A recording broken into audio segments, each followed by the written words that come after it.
আসসালামু আলাইকুম। আপনারা আমাদের আরবিস একাডেমির পেজে যারা আছেন তারা ইতিমধ্যে অলরেডি আমাকে চেনেন, পাশাপাশি ওদেরও আমি অনেক ছবি আগে দিছি বা আপনারা দেখছেন। আজকের গল্পটা সম্পূর্ণই ভিন্ন। আজকের গল্পটা একটা সফলতার গল্প। আমার পিছনে আপনারা যাদেরকে দেখতে পাচ্ছেন, একজন মানুষের যেরকম স্বপ্ন থাকে যে আমি মেডিকেলে পড়বো বা আমি ইঞ্জিনিয়ারিং পড়বো, আজকে আপনারা যাদেরকে দেখতে পাচ্ছেন এরা সবাই এই বছর নটরডেম কলেজে চান্স পেয়েছে। সবচাইতে আশ্চর্যজনক বিষয় যেটা আমার কাছে লেগেছে যে আমার শিক্ষকগত জীবনে একটা ব্যাচ থেকে এতগুলো স্টুডেন্ট একসাথে চান্স পেয়েছে, এটা এবছরই প্রথম।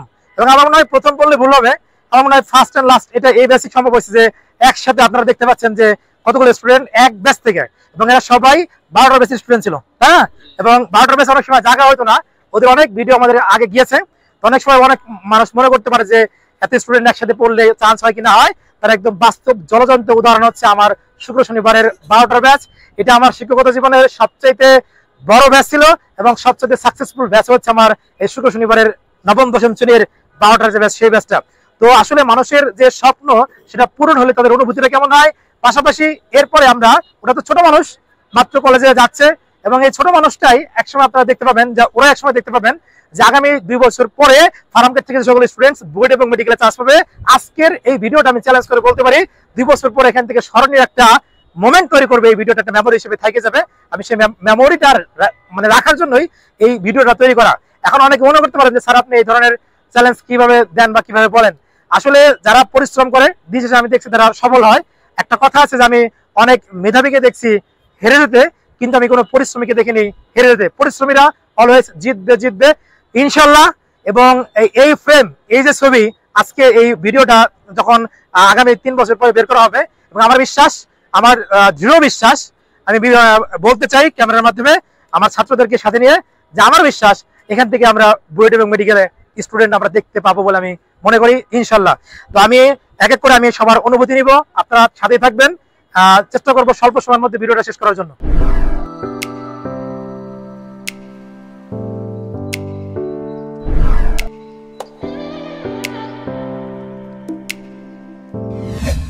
আসসালামু আলাইকুম। আমি অলরেডি আগেও বলেছি যে আমরা ওদেরকে আজকে ওরা কোন স্কুলের ছিল বা কিভাবে পড়াশোনা করেছে বা আমাদের কাছে কত বছর যাবত পড়াশোনা করে সেই সংক্রান্ত তথ্যগুলো ওদের নিজের মুখ থেকে আপনারা শুনবেন। নাও, তুমি তোমার ক্যামেরার দিকে তাকান, নামটা বলো। আমি রুদ্র মণ্ডল, এসএসসি 24 পরীক্ষায় গভর্নমেন্ট সায়েন্স স্কুল থেকে উত্তীর্ণ হয়েছি। আচ্ছা, তোমার কাছে আমার প্রশ্ন, রুদ্র মণ্ডল, তুমি আরবিসি একাডেমিতে মানে কোন ক্লাস থেকে পড়াশোনা করছো? দশম শ্রেণীর শুরু থেকে। দশম শ্রেণীর ক্লাস 10 এর স্টার্টিং থেকে? শুরু থেকে। আচ্ছা, এখন তুমি যে নটরডেম কলেজে চান্স পেয়েছো, এটা তো আসলে মনে করুন যে ছাত্র জীবনের প্রথম সাকসেস হচ্ছে নটরডেম কলেজে চান্স পাওয়া, ফার্স্ট সাকসেস, যেটা আমরা যেটা সবাই যেটা ড্রিম থাকে। ব্যক্তিগতভাবে ক্যামেরার মধ্যে একটা জিনিস আমি বলতে চাই, আমি নিজে কিন্তু এনডিসিতে পড়তে পারিনি, তো সেই দুঃখ ক্ষোভ থেকেই বলতে পারেন বা অভিমান থেকে আমার ইচ্ছা ছিল যে আমার স্টুডেন্টরা নটরডেম কলেজে পড়বে। তো আমার আজকে দেখতে পাচ্ছেন যে এখানে একটা হাট বসেছে, বলতে গেলে আর কি, নটরডেম কলেজ স্টুডেন্ট আপনারা শুধু কাউন্ট করবেন। তো যে বিষয়ে যেটা আমি বলতে লাগছিলাম ভিডিওর মাধ্যমে আমি বলতে চাই, তো রুদ্রের কাছে আমি বলবো, চান্স পাওয়ার পরে যে তুমি যে চান্স পেলা, এখন এই মুহূর্তে তোমার অনুভূতিটা কেমন বা কেমন লাগছে? অনুভূতি অবশ্যই ভালো। আমার বাবা আমার স্বপ্ন ছিল, আমিও শেষ মুহূর্তে অনেক পরিশ্রম করেছি, তো এটার ফল পেয়েছি, অনুভূতি খুবই ভালো। আচ্ছা, তোমার জীবনের লক্ষ্য কি যদি তোমাকে প্রশ্ন করা হয় যে তুমি জীবনে তুমি কি হতে চাও, যদি আমি তোমাকে প্রশ্ন করি বা যেটাই হোক, তোমার তো একটা স্বপ্ন আছে নাকি স্বপ্ন নাই? হ্যাঁ, একটু নটরডেম থেকে দেখি ইঞ্জিনিয়ারের দিকে যাওয়ার ইচ্ছা আছে। সর্বপ্রথম ইচ্ছা হলো একজন ভালো মানুষ হওয়া। Good, very good. পেশাগত ভাব দিয়ে একজন ইঞ্জিনিয়ার হিসেবে নিজেকে দেখতে পছন্দ করব। Thank you so much. আসলে ও কিন্তু একটা কথা বলছে আমাদের এই ভিডিওর মাধ্যমে, এটা অবশ্যই আমার ভালো লাগছে। এজ এ টিচার হিসেবে আমি প্রাউড ফিল করি। ও কিন্তু প্রথমে একটা কথা বলছে, ফার্স্ট একজন ভালো মানুষ হতে চায়, এর পরবর্তীতে সে ইঞ্জিনিয়ার হবে বা যেটাই হোক, পরবর্তীতে সে জাতি সেবা করতে চায়, শুধু সহজ কথা যেটা। এরপর আমি থ্যাংক ইউ তোমাকে, অনেক অনেক ধন্যবাদ। হ্যাঁ, ঠিক আছে, ইনশাআল্লাহ কলেজে দেখা হবে, কলেজে এরপর যখন শুরু হবে। আমি এরপরে চলে যাবো আকিবুল হাসান রাফির কাছে। তুমি তোমার নামটা সুন্দর করে বলো ক্যামেরার সামনে, পাশাপাশি তুমি তোমার স্কুলের নামটা বলবো, বলো তোমার নাম বলো। আমি আকিবুল হাসান রাফি, হ্যাঁ, গভর্নমেন্ট সায়েন্স হাই স্কুল থেকে এবার এসএসসি 24 পরীক্ষায় উত্তীর্ণ হয়েছি। আচ্ছা, তুমি নটরডেম কলেজে চান্স পাওয়ার পরে তোমার এখন কেমন লাগতেছে, বা তুমি যদি বলতে তোমার অনুভূতিটা কেমন? আলহামদুলিল্লাহ, এখন অনেক ভালো লাগছে। মহান আল্লাহ তাআলার কাছে অশেষ শুকরিয়া যে আমি নটরডেম কলেজে চান্স পেতে পেরেছি, এবং সবাই আমার জন্য দোয়া করেছে, এবং এখন এই সফলতায় আমি খুশি অনেক। আচ্ছা, যদি বলা হয় একজন ব্যক্তি পৃথিবীতে, প্রশ্নটা যারা দর্শক আছেন তারা অবশ্যই ভালো মতো শুনবেন, যদি বলা হয় একজন ব্যক্তিকে তুমি এই ক্রেডিটটা দিতে চাও পৃথিবীতে, একজন ব্যক্তিকে, তাহলে তুমি সেই কৃতিত্বটা কাকে দিবা? আমার মাকে। দেখছেন, আসলে এই কথাটা আমি ওর কাছে প্রশ্ন করছি, এটা ওর একটা ইউনিক প্রশ্ন ছিল, কারণ আমি দেখছি ও যতটুকু সময় পড়ছে ওর মা ততটুকু ঠিক সময় ম্যাক্সিমাম সময় বাইরে দাঁড়াইছিল, এই জন্য এই প্রশ্নটা আমি করছি। এবং ও ইনশাল্লাহ, আমি আগেও বলছি এবং সবাইকে এই ভিডিওর মাধ্যমে বলে রাখতে চাই, ও ভবিষ্যতে অনেক ভালো কিছু করবে, এটা আমি বিলিভ করি। কারণ ওকে আমি তুমি কোন ক্লাস থেকে পড়ো, তুমি নিজে মুখে বলো কোন ক্লাস থেকে আমাকে পড়ো? ক্লাস 9 থেকে। আচ্ছা, ও ক্লাস 9 থেকে আমার কাছে পড়ে, ইনশাল্লাহ ওর বলা লাগবে না, আমি বলে দিই ও আমাদের কাছে কলেজ পর্যন্ত থাকবে। এবং তোমার যদি বলা হয় তোমার জীবনের লক্ষ্যটা কি, তুমি এরপরে কি করতে চাও, বা ইন্টারমিডিয়েট পাস করার পরে জীবনের অনেক লক্ষ্য থাকে, যেমন কেউ বলে ইঞ্জিনিয়ার, কেউ বলে ডাক্তার, তোমার জীবনের লক্ষ্য কি বা কি আছে? আমার এম ইন লাইফ হচ্ছে আমি একজন সফটওয়্যার ইঞ্জিনিয়ার হতে চাই। সফটওয়্যার ইঞ্জিনিয়ার, হ্যাঁ, আমি একজন ভালো মানুষ হতে চাই। ভালো মানুষ। Thank you so much.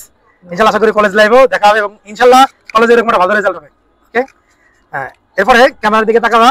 হ্যাঁ, তোমার সাথে আমার আগে অনেক ছবি আছে, আগে আমরা ছবি ফেসবুকে পোস্ট করছি, আজকে ভিডিওটা আসলে অন্যভাবে যাচ্ছে। তোমার কাছে আমার ঠিক সেম প্রশ্ন, যে এনডিসিতে চান্স পাওয়ার পরে আসলে তোমার অনুভূতিটা কেমন? তুমি যখন রেজাল্ট দেখছো যে আমার ইয়ের মধ্যে আমার নামটা, রোল নাম্বারটা আসছে, কেমন লাগছে? বা তোমার স্কুলের নামটা কি? তুমি ফার্স্ট থেকে তোমার নিজের নামটা বলো, স্কুলের নাম বলো। আমার নাম মোহাম্মদ রাফিদ আরাফাত। রাফিদ আরাফাত। আমার নাম মোহাম্মদ রাফিদ আরাফাত। হ্যাঁ, আমি ঢাকা রেসিডেন্সিয়াল মডেল কলেজ থেকে এসএসসি 24 পরীক্ষায় উত্তীর্ণ হয়েছি। আচ্ছা, আসলে নটরডেম কলেজে যখন রেজাল্ট দেয় আমার মানে অত বিশ্বাস ছিল না যে আমি চান্স পাবো। আচ্ছা, কিন্তু যখন আমি দেখছি যে আমি চান্স পেয়েছি তখন আমার অনেক ভালো লাগছে। আমার মা বাবারও অনেক ইচ্ছা ছিল যে আমি নটরডেমে পড়বো, তাদের ইচ্ছা পূরণ করতে পেরে আমার অনেক ভালো লেগেছে তখন। আচ্ছা, ঠিক আছে। পরবর্তী প্রশ্ন, তুমি কোন ক্লাস থেকে আমার কাছে পড়াশোনা করছো? ক্লাস 9 থেকে পড়া শুরু। তোমার কাছে আমার একটা ইউনিক প্রশ্ন আছে, তুমি 9 থেকে শুরু করছো। তুমি আসলে ঢাকা শহরে তো অনেক টিচার, মানে অনেক শিক্ষকরা আছেন, তুমি আসলে অ্যাকচুয়ালি আমার খোঁজ তুমি কিভাবে পেলে বা তোমার কে দিছে বা কেমনে পাইছো? আমি হচ্ছে অ্যাকচুয়ালি মানে আরবিসি একাডেমির খোঁজ হচ্ছে মানে নাখালপাড়া, এখানে তো হচ্ছে সবাই আর কি বলে আরবিসি একাডেমির নাম, আর হচ্ছে আমার ফ্রেন্ডের থেকে আমি খোঁজ পেয়েছিলাম। আচ্ছা, এই জন্য আর কি আমি এসেছিলাম। আর 9-10 আমি পড়েছি এখানে হচ্ছে মানে বায়োলজি পড়লে আর কি অনেক ভালো মতো মানে পড়া বোঝা যায়। না না, ঠিক আছে, থ্যাংক ইউ। আসলে তুমি আর একটা কথা যদি বলা হয়, ম্যাট্রিক পরীক্ষার পরে নটরডেম কলেজে প্রস্তুতি নেওয়ার জন্য এই যে টাইম যে গ্যাপটা, এটা সময় কি তুমি বায়োলজি পড়ছো নাকি 9-10 নলেজ দিয়ে তুমি এই একদম জেনারেলি যেটা সত্য কথা আসলে হচ্ছে তুমি যেটা বলছো ক্লাস আমি শুনছি, আসলে ওদেরকে বলছো ওই জিনিসটাই শুনতে চাই, বলো। আসলে আমি হচ্ছে এসএসসি এর পরে বায়োলজি পড়ি না। আচ্ছা, মানে আমি এক্সামে ভাবছিলাম যে এক্সামে যাওয়ার আগের দিন পড়বো, বাট তাও আমি পড়ি নাই। ওই সিএনজি তে যাওয়ার সময় হালকা একটু পড়ছি, বাট আর মানে বায়োলজি আমি পড়ি না আর কি। আচ্ছা, এটা আমার হয়ে গেছে। আর আরেকটা বিষয়, অনেক সময় আমরা বিভিন্ন ভাবে শুনি যে প্রশ্ন অনেক হার্ড হয় বা প্রশ্ন বাইরে থেকে আসে। তোমার কাছে পরীক্ষা দেওয়ার পরে বায়োলজির প্রশ্ন, যেটা কি আসলে বাইরে থেকে আসছে নাকি বই থেকে আসছে? আসলে কোশ্চেন আসলে বইয়ের ভিতর থেকে একদম বইয়ের লাইন হুবহু দেয়। আমাদের কোশ্চেন যেটা আসছে সেটা হচ্ছে বইয়ের লাইন হুবহু তুলে দিয়েছে, আর হচ্ছে মানে শূন্যস্থান টাইপের কি কোশ্চেন, একদম বইয়ের হুবহু লাইন। তো এটার জন্য বাইরের কোনো মানে কোশ্চেন কিচ্ছু আসে না, শুধু বই পড়লেই হয়ে যায়। সম্মানিত দর্শকবৃন্দের উদ্দেশ্যে বলতে চাই যে ওদের এই সাক্ষাৎকারগুলো নেওয়ার উদ্দেশ্য একটাই, যে আগামী বছরে তো অনেকেই পরীক্ষা দিবেন, তাদের কিন্তু একটা বিষয় আমি বারবার বলি, মূল বইয়ের বাইরে থেকে কখনোই কোনো টাইপের প্রশ্ন এনডিসি বা হলি ক্লাস কলেজে খুব কমই আসে। তো এটা ওদের পার্সোনাল এক্সপিরিয়েন্স, আশা করি আপনাদের কাজে লাগবে বা আপনাদের যদি যারা অভিভাবক দেখবেন সন্তানদের কাজে লাগবে, সেই সুবাদে ভিডিওটা করা। থ্যাংক ইউ, তোমাকে অনেক অনেক ধন্যবাদ। ইনশাআল্লাহ কলেজে দেখা হবে। হ্যাঁ, নাও। আচ্ছা, আর ওর পরিচয় দেওয়ার আগে এখানে একটা কথা আছে আমার, সেটা হচ্ছে ওর বোন আমার কাছে পড়ছে এইচএসসি 22 ব্যাচের, এবং সে আমাদের 9-10 ফার্স্ট ইয়ার সেকেন্ড ইয়ার 4 বছরের স্টুডেন্ট ছিল। তো ও যে ওর বোনের যে ভাই, এটা আমি জানতে পারছি অনেক পরে, এবং খুবই অনেক পরে, কখন যখন একটা এনডিসিতে একটা ফেস্ট হয়েছিল, সেখানে ছবি পোস্ট করছিল, এবং সেরকমই তো যে ফার্স্ট হয়েছিল মনে হয় ইয়েতে নাকি ম্যাচ, সেখান থেকে আমি পরবর্তীতে আমি জানতে পারছি যে আসলে ওর বোন, ওর মানে ওরা ভাই বোন, ওর বোন আমার কাছে পড়ে, এবং ওর বোন মানে বর্তমানে সম্ভবত শাহাবুদ্দিন মেডিকেল কলেজে পড়ে নাকি শহীদ এম মনসুর মেডিকেল কলেজে পড়াশোনা করতেছে। সে আমাদের 22 ব্যাচের এসএসসি পাস করছে এবং 20 সালে ম্যাট্রিক পাস করছে, এবং ম্যাট্রিক পাস করার সময় সে আমাদের মডেল টোটাল প্রোগ্রামে সে ফার্স্ট হয়েছিল। তো তুমি তোমার পরিচয় দাও, তুমি তোমার কলেজের নামটা একটু বলো যদি বলতে আর কি। আমার নাম অনন্য অনুভব, আমি 2024 সালে আদমজি ক্যান্টনমেন্ট পাবলিক স্কুল থেকে এসএসসি পরীক্ষায় উত্তীর্ণ হয়েছি। আচ্ছা, তুমি নটরডেম কলেজে চান্স পেয়েছো, এখন তোমার অনুভূতিটা কেমন লাগছে? এই অনুভূতিটা আসলে ভাষায় প্রকাশ করার মতো না। আমার মা বাবার দুজনের প্রবল ইচ্ছা ছিল যে ছেলে নটরডেম কলেজে পড়বে, আমি হয়তো এই আশাটা রাখতে পেরেছি। আচ্ছা, আল্লাহকে অসংখ্য ধন্যবাদ। অবশ্যই। আচ্ছা, আটা বিষয় বলে রাখা বলো, তোমার বোন হলিক্রসে পড়ছে, তুমি নটরডেম কলেজে পড়ছো, ফ্যামিলির মধ্যে তো এরকম কোনো কিছু তোমাকে কখনো বলো না এই তো নটরডেম কলেজে পড়তে হবে, নীতিলা কখনো তোমাকে কিছু বলে নাই? এই প্রেশারটা তো সবসময় ছিল যে আমার বড় বোন হচ্ছে হলিক্রস কলেজে পড়েছে, তো সবাই ধরে নিয়েছে ছোট ভাই নটরডেম কলেজে পড়বেই, এই কারণে প্রেশারটা পুরাটাই মানে পরীক্ষা হল পর্যন্ত প্রেশারটা নিয়ে পরীক্ষা দিতে হয়েছে। ভিডিওর মাধ্যমে নীতিলাকে বলতে চাই, ছোট ভাই বেশি প্রেশার দেওয়া যাবে না, ইনশাআল্লাহ সে কলেজে অনেক ভালো করবে। তোমার জীবনের এইম এন্ড লাইফ কি? ইঞ্জিনিয়ারিং লাইনে থাকতে চাই, তবে যদি সুযোগ থাকে তাহলে অ্যাব্রড চলে যাওয়ার চেষ্টা করব। ইঞ্জিনিয়ারিং লাইনে থাকতে চাও, সুযোগ থাকলে বাইরে চলে যাবে। Thank you so much. ঠিক আছে, আমরা চলে যাবো পরবর্তী জনের কাছে। তুমি তোমার নামটা বলবা, তোমার স্কুলটা বলবা, আগে মাইক্রোফোনটা হাতে নাও, তুমি ক্যামেরা দিয়ে তাকাও, তাকায় তোমার নামটা বলো এবং স্কুলের নামটা বলো। আমার নাম তাহিদ বিন আহসান, আমি গভর্নমেন্ট সায়েন্স হাই স্কুল থেকে এবার এসএসসি পরীক্ষা উত্তীর্ণ হয়েছি। আচ্ছা, তুমি তো নটরডেম কলেজে চান্স পেয়েছো, তাহিদ, চান্স পাওয়ার পর তোমার অনুভূতি কেমন, কেমন লাগছে এখন? এখন তো অবশ্যই অনেক ভালো লাগছে। আমার এসএসসি তে তেমন ভালো হয় নাই, একবার ডু অর ডাই সিচুয়েশন ছিল, এসএসসি তে খুব একটা ভালো হয়নি। জি না, দর্শকবৃন্দ, অভিভাবকবৃন্দ সবাইকে বলছে এসএসসি তে কিন্তু খুব একটা সে মানে অনেক বেশি ভালো করছে এরকম না, কিন্তু একটা আশা ছিল। জি, একটা আশা ছিল, মানে আমার এনডিসি তে মানে 12 তারিখ রেজাল্ট, 13 তারিখ থেকে আমি বুঝতে পারছি এনডিসি হইতেই হবে, না হলে আমার আর কোনো অপশনই ছিল না। কোনো অপশনই ছিল না। আচ্ছা, একটু যদি বলতা, তুমি যদি বলা ঠিক না, তারপরে তোমাকে আমি একটা প্রশ্ন করি, তোমার টোটাল নাম্বারটা কত ছিল? তোমার কি যোগফলটা কি মনে আছে এই মুহূর্তে যে আমার কত নাম্বার ছিল? এক্সাক্ট মনে নেই, মানে কাছাকাছি 1150 এর আশেপাশে। দেখেন 1200 নাম্বার যারা পায় তারাও কিন্তু অনেক সময় চান্স পায় না, ও নাম্বার 1150 প্লাস মানে সেরকম একটা নাম্বার নিয়ে সে কিন্তু নটরডেম কলেজে টিকছে, এবং এটা অনেক বড় অ্যাচিভমেন্ট। এবং তোমাকে আমি এই ভিডিওর মাধ্যমে বলতে চাই, তুমি যে কথাটা বলছো যে 12 তারিখের রেজাল্ট 13 তারিখে বুঝতে পারছো আমার নটরডেম কলেজে পরীক্ষা দিয়েছো, 13 তারিখে বুঝতে পারছো নটরডেম কলেজে হইতেই হবে, এটা অনেক বড় একটা ব্যাপার যে তোমার এই কনফিডেন্সের কারণে তুমি হয়তো চান্স পেয়েছো এবং তোমার মেধা আছে। ইনশাআল্লাহ তোমার জীবনের লক্ষ্য কি যদি প্রশ্ন করা হয়, তুমি কি করতে চাও পরে, মানে কলেজ পাস করার পরে কি হতে চাও? প্রথমে আমার বাবা মা এই সিচুয়েশনে আমাকে অনেক হেল্প করছে, বাবা মার প্রতি কৃতজ্ঞ, বাবা মার প্রতি অবশ্যই কৃতজ্ঞ, তাদেরকে খুশি রাখতে চাই। আর আমার বুয়েটে পড়ার অনেক শখ, বইটা পড়ার অনেক শখ। আমি ভিডিওর মাধ্যমে বলতে চাই যে সবাই দোয়া করবেন ওর স্বপ্নটা যেন পূরণ হয়। থ্যাংক ইউ তোমাকে। আচ্ছা, ঠিক আছে, এবার আমি তুমি ক্যামেরা দিকে তাকায় তুমি তোমার নামটা বলবা, স্কুলের নামটা বলো। আমার নাম মারুফ বিশ্বাস, মারুফ বিশ্বাস, গভর্নমেন্ট সায়েন্স হাই স্কুল থেকে এই বছর এসএসসি পরীক্ষায় উত্তীর্ণ হয়েছি। আচ্ছা, ও অনেক বেশি নাম্বার পেয়েছে, ওর নাম্বারটা আমি বলবো না, যেহেতু এখানে নাম্বারিং এর কোনো ব্যাপার না। চান্স পাওয়ার পর তোমার অনুভূতিটা কেমন হয়েছে? স্যার, অনুভূতিটা আসলে ভাষায় বলার মতো না, অনন্য এক অনুভূতি।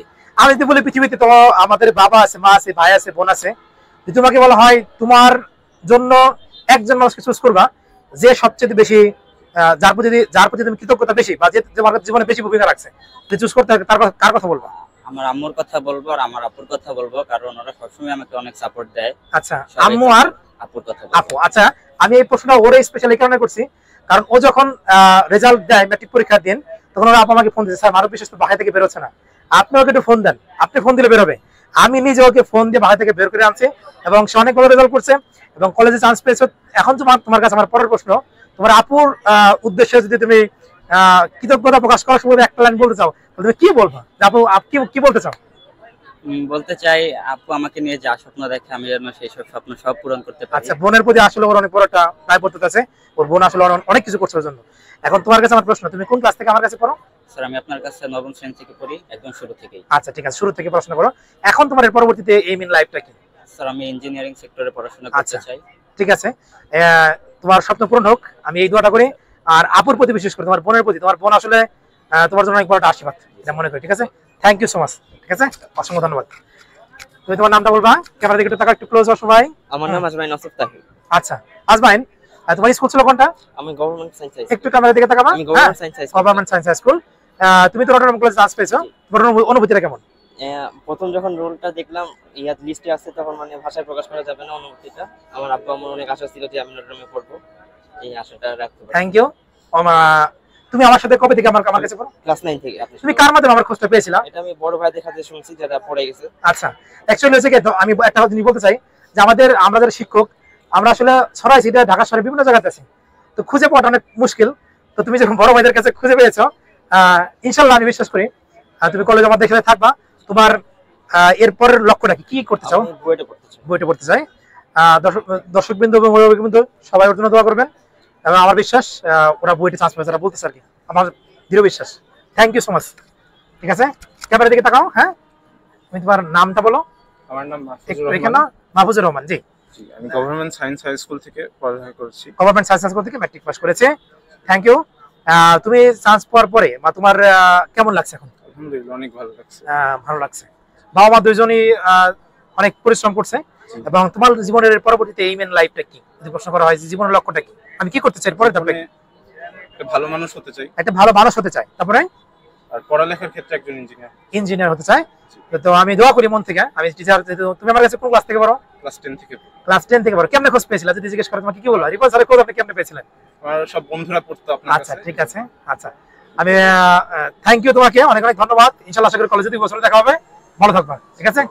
নাও আচ্ছা, ওর সাথে প্রশ্ন আমার একটু ভিন্ন টাইপের হবে, মাইক্রোফোনটা একটু, হ্যাঁ ওর সাথে প্রশ্ন ভিন্ন হবে। ও আমাদের লাস্ট ছাত্র এবং আমি ওপেনলি বলে দিই, আমি এখন পর্যন্ত ক্লাস 10 এ যে ব্যাচটা আমি পড়াই, এটা আমি সবার কাছে ভিডিও বার্তার মাধ্যমে সরি প্রকাশ করছি, দুঃখ প্রকাশ করছি। আমি 12টার ব্যাচে, যখন আমাদের ব্যাচে পড়ে, আমি একজন স্টুডেন্টকে বেদ দিয়ে পিটাইছিলাম। এটা আমি জানি, ভিডিওর মাধ্যমে এই জিনিসটা আমি সবার কাছে আন্তরিকভাবে দুঃখ প্রকাশ করছি। এবং পিটাইছিলাম কেন সে কারণটা আসলে বলা যাবে না। তো আমি ভাবছিলাম যে আমার কাছে পড়বে না, তারপরেও কিন্তু আমার কাছে 9, 10 2 বছরই পড়াশোনা করেছে। এবং আপনারা অলরেডি দেখতে পাচ্ছেন সে কিন্তু এনডিসিতে চান্স পেয়েছে। এবং তার সব থেকে বড় যেটা এখানে আশ্চর্যজনক বিষয়, আমি যদি বলা ঠিক না, তারপরে আমি আজকে বলে দেবো ভিডিওর মাধ্যমে, ও কিন্তু আমার কাছে 2 বছর পড়ছে, পড়ার পরে কিন্তু আমি সবসময় সাকসেস কথা বলি, ফেলের কথাটা বলবো, যে আমার মনে হয় যে ও একমাত্র স্টুডেন্ট যারা এনডিসিতে চান্স পেয়েছে আমার কাছ থেকে, যে বায়োলজিতে প্লাস পায় নাই। তারপরেও সে কিন্তু চান্স পেয়েছে, কারণ এখানে আসলে রেজাল্টের থেকেও মূল ফোকাস দেওয়া হয়েছে তার মূল পরীক্ষার উপরে। তো সামির যে কনফিডেন্সটা ছিল, যে কারণে সামি চান্স পেয়েছে, ও আসলে ক্লাসে অনেক বেশি পরিমাণ প্রশ্ন করতো আমাকে, বা অনেক বেশি পরিমাণে ওর জানার আগ্রহ ছিল, যার পরিপ্রেক্ষিতে রেজাল্ট একটু খারাপ করলেও ওর এ প্লাস উঠে নেয় বায়োলজিতে। 1 মার্কের জন্য প্লাস মিস গেছে। কত পেয়েছো? 79। তো মন খারাপ করার কারণ নাই তো, যেটা চেয়েছো তার থেকে অনেক বেশি কিছু পেয়েছো। তুমি এখন তোমার নামটা পুরোপুরি বলো, তোমার স্কুলটা বলো। আসসালামু আলাইকুম, আমি মুহাইমিনুল ইসলাম খান সামি। আমি গভর্নমেন্ট সায়েন্স হাই স্কুল থেকে পড়াশোনা করেছি। আমি এবার এসএসসি 24 পরীক্ষার্থী, তো সবার সাথে তো আচ্ছা, ভিডিও তো অনেক মানুষ দেখবে। তো সেক্ষেত্রে তোমার আমি ওই দিন মারছিলাম, বেতে একটা বাড়ি মারছিলাম, সেক্ষেত্রে তুমি তোমার কি কোনো রাগ অনুরাগ আছে আমার প্রতি যদি প্রশ্ন করা হয়? না স্যার, আপনি বেদ দিয়ে মারছেন, এটাতে আমার কোনো রাগ নাই, বরং আপনার মধ্যে যে ভালোবাসা ছিল সেটা আরো বেড়ে গিয়েছে স্যার। আচ্ছা ঠিক আছে। এরপর থেকে ভালোবাসা আমার স্যার সবসময় আপনার জন্য বাড়তেছিল, এই জন্য আমি বুঝতে পারছি আপনার সাথে থাকছি। তুমি আমার কাছে সবথেকে ক্লোজ স্টুডেন্টের মধ্যে একজন ছিলা। দ্বিতীয়তম প্রশ্ন আমার কাছে যেটা তোমার কাছে প্রশ্ন, তুমি এরপরে কি, তুমি যেদিন চান্স পেয়েছো সেদিন তোমার কাছে কেমন লাগছে বিষয়টা? আচ্ছা স্যার, আমি তো মানে যখন এসএসসি রেজাল্ট দিল, তখন তো আমার বায়োলজিতে অনেক খারাপ হয়। আমি তো এ প্লাস পাইনি। এখন তো স্যারের কাছে যেতে লজ্জা লাগতেছে। লজ্জা পাইছিল? হ্যাঁ, স্যারের সাথে আমি দেখাটাও করি, আমাদের দেখা করা নাই। হ্যাঁ, স্যারের সাথে দেখা সবাই মিষ্টি খাওয়াইতেছে, আমি আর কিছু করতে পারলাম না। এখন অনেক লজ্জা পেলাম, বললাম দেখি যে এখন মানে এখন কলেজে অ্যাডমিশনের রেজাল্ট দেখ এখন কি হয়। পরে যখন আমি পাইলাম, চান্সটা পাইলাম, আমি সবার আগে স্যারকে জানাইছিলাম। Thank you. আমি বুঝতে পারছি তুমি সবার আগে আমার নকটা দিছো, ঠিক আছে, ভালো লাগছে। এবং এই যে নটরডেম কলেজে পড়াশোনা করবে, এর পরবর্তীতে মানুষের একটা এইম ইন লাইফ থাকে, জীবনে কি হতে চাও? যে আমি জীবনে এখন বুয়েটে চান্স পাওয়া আমার এখন একটা লক্ষ্য হয়ে গেল। আচ্ছা, এখন আমার বুয়েটে চান্স ইঞ্জিনিয়ার হওয়াটাই আমার এখন সবচেয়ে বড় লক্ষ্য আমার জীবনে। সবাই ওর জন্য দোয়া করবেন। আপনাদের উদ্দেশ্যে কয়েকটা কথা আমি বলতে চাই, ছাত্রছাত্রীদের উদ্দেশ্যে, যে সবাই মনোযোগ দিয়ে পড়াশোনা করবেন, পাশাপাশি চেষ্টা করবেন জানার।